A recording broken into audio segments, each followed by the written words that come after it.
গ্রেপ্তার করতে হবে, গ্রেপ্তার করতে হবে।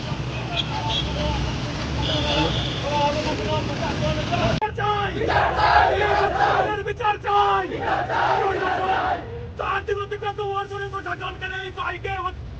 তারা স্বামীকে ধরতে পারছে না, জবাব চাই। কি আপনারা আজকে যে আন্দোলন করলেন, আপনারা দেখলাম যে এসপি সাহেবের সঙ্গে দেখা করছেন, কি বললেন? দেখুন, প্রথমে বলে দিচ্ছি, এটা আন্দোলনের শুধুমাত্র 1% আপনারা ধরতে পারেন। আমরা জাস্ট পুলিশ প্রশাসনকে জানানো দিতে চাইছি যে আমরা এই আন্দোলনটাকে অনেক বৃহৎ আকার দিতে পারি।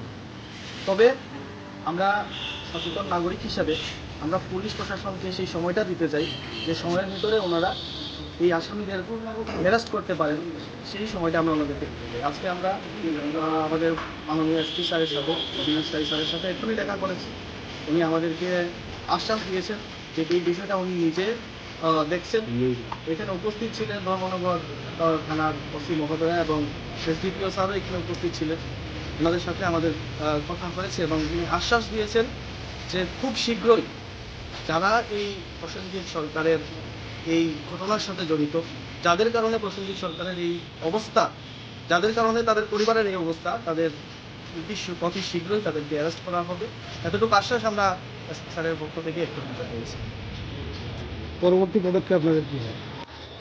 পরবর্তী পদক্ষেপ বলতে, যেহেতু মাননীয় এসপি স্যার আমাদেরকে আশ্বাস দিয়েছেন যে খুব শীঘ্রই এই জিনিসটা মানে অ্যারেস্ট হচ্ছে আসামিরা, সেহেতু আমরা সচেতন নাগরিক হিসাবে আজকের দিনটা অন্তত আমরা কোনো ধরনের প্রটেস্টে যাচ্ছি না।